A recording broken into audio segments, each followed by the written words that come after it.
রাজৈর বেপারীপাড়ার 5 দিন ব্যাপী ইছালে ছাওয়াব ও তাফসিরুল কোরআন মাহফিল শুরু। বিস্তারিত দেখুন আলী শেখের প্রতিবেদনে। মাদারীপুরে রাজৈর বেপারীপাড়ার 5 দিন ব্যাপী ইসালে ছাওয়াব ও তাফসিরুল কোরআন মাহফিল শুরু। পাক ভারত উপমহাদেশের প্রখ্যাত পীরে কামেল, জ্ঞান আকাশের উজ্জ্বল নক্ষত্র, হাফিজুল হাদিস, ব্রিটিশ বিরোধী স্বাধীনতা সংগ্রামের পুরাধা আল্লামা রুহুল আমিন রহমতুল্লাহ আলাইহের ৮০তম স্মৃতি স্মরণে 5 দিন ব্যাপী মাদারীপুরের রাজৈর বেপারীপাড়ার ইসালে ছাওয়াব ও তাফসিরুল কোরআন মাহফিলের শুরু হতে যাচ্ছে আজ বৃহস্পতিবার বাদ মাগরিব। ধর্মীয় ভাবগাম্ভীর্যের মধ্যে দিয়ে হাজার হাজার মুসল্লিদের উপস্থিতি হবেন ঐতিহাসিক এ মাহফিলে। 5 দিন ব্যাপী এ সম্মেলনে বাংলাদেশ সহ ভারতের বিভিন্ন আলেম ও সুফি বক্তারা বক্তব্য রাখবেন। আজ বৃহস্পতিবার 30 অক্টোবর উদ্বোধনী মুনাজাতের মধ্যে দিয়ে শুরু হওয়া ইসলামী এ মহাসমাবেশের আনুষ্ঠানিকতা শুরু হয়ে চলবে দীর্ঘ 5 দিন।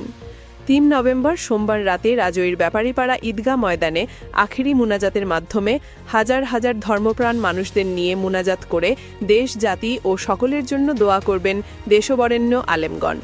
এ মাহফিলে সভাপতিত্ব করেন নরসিংদীর মুহাদ্দিস নুরিয়া মাদ্রাসার মোহতামিম আল্লামা আজিজুর রহমান নাসিম। এছাড়াও বক্তব্য রাখবেন আল্লামা রুহুল আমিন রহমতুল্লাহ আলাইহের ঔরসজাত পৌত্র ও ভারতের পশ্চিমবঙ্গের বসিরহাট আমিনিয়া দরবারের গদিনশীল পীর ও আরাফ ফাউন্ডেশনের চেয়ারম্যান মাওলানা শরীফুল আমিন। আখিরি মুনাজাতের পরে আগত সকল মুসল্লিদের মধ্যে মাহফিলের কমিটির পক্ষ থেকে তোবারক বিতরণ করা হবে। রুহুল আমিন সাহেবের মাহফিল আমরা প্রত্যেক বছরই পালন করি, তবে এইখানে প্রত্যন্ত অঞ্চল থেকে যে অনেক লোকজন আসে এই মাঠ দূর দূরান্তে ঢাকা, খুলনা, বিভিন্ন জেলায় যারা আছে তারও ঈদে না আসলেও এই মাহফিলে পুরো ফ্যামিলি সবাইকে একটা মিলন মেলা। আল্লামা রুহুল আমিন রহমতুল্লাহ আলাইহের স্মৃতিধন্য বেপারীপাড়া ঈদগাহ ময়দানে 5 দিন ব্যাপী তাফসিরুল কোরআন মাহফিলের এবছর আসার চেষ্টা করি এবং এবছর ইনশাল্লাহ আসছি। এই আল্লামা হযরত রুহুল আমিন সাহেবের উপলক্ষে যে মাহফিলটা হয় এবার ৮০তম।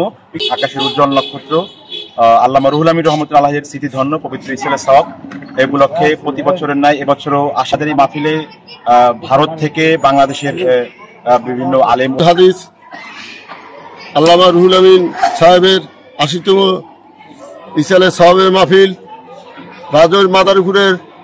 আমাদের মন প্রাণ ছিঁড়ে যায় আসার জন্য, তো এলাকার যত ভাই বেরাদ আছে সবাই তো আর আসতে পারে না, যেহেতু আমরা সবাই একটু ভালো হবে বেচা কিনে। আসলে বেচা কিনা শুরু হয় না, বেচা কিনা আজকে নাহলে কালকে ভালো হবে আশা করি। আমরা দীর্ঘদিন ধরে আসি, প্রায় 7-8 বছর ধরে আসি এখানে রাজৈর মেলা মাহফিলে। এখানে আমি আসি নাই, শুনছি যে ভালো মাহফিল হয়, বেচা কিনা খুব ভালো হয়, এই জন্য আর কি বছর নতুন আসছি।